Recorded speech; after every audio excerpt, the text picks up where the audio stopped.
Hi అండి. పిండి వడియాలు ఎలా చేయాలో చూద్దాం. ఈరోజు పిండి వడియాలు ఎలా చేయాలో చూద్దాం. వేసవికాలం అంటేనే పిండి వడియాలు, ఊరమిరపకాయలు కదండి. ఇప్పుడు పిండి వడియాలు ఎలా పెట్టాలో చూద్దాం.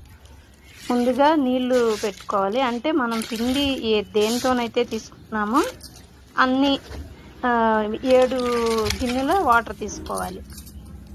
దానికి కొంచెం సగ్గుబియ్యం కూడా వేసుకుంటే బాగుంటుంది. అదే మనం 2 గంటల ముందుగా నానబెట్టుకొని సగ్గుబియ్యం కూడా ముందు వేసేయాలి. ఇవి వేసిన తర్వాత అల్లం, పచ్చిమిరపకాయ, జీలకర్ర కచ్చా పిచ్చాగా పేస్ట్లా చేసుకొని అందులో వేసుకోవాలి.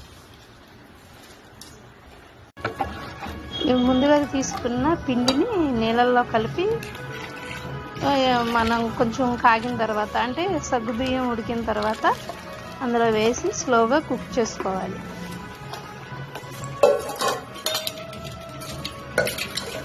అలా మనం తిప్పుతూ ఉండగానే చిక్కబడుతుంది, మనకి తెలుస్తుంది.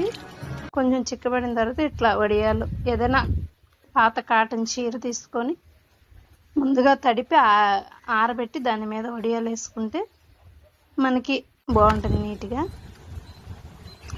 బాగా ఎండ వస్తే ఆ రోజే ఎండిపోతాయండి. చూడండి, ఇట్లా వెనక తడిపి తీస్తే ఈజీగా వచ్చేస్తాయి.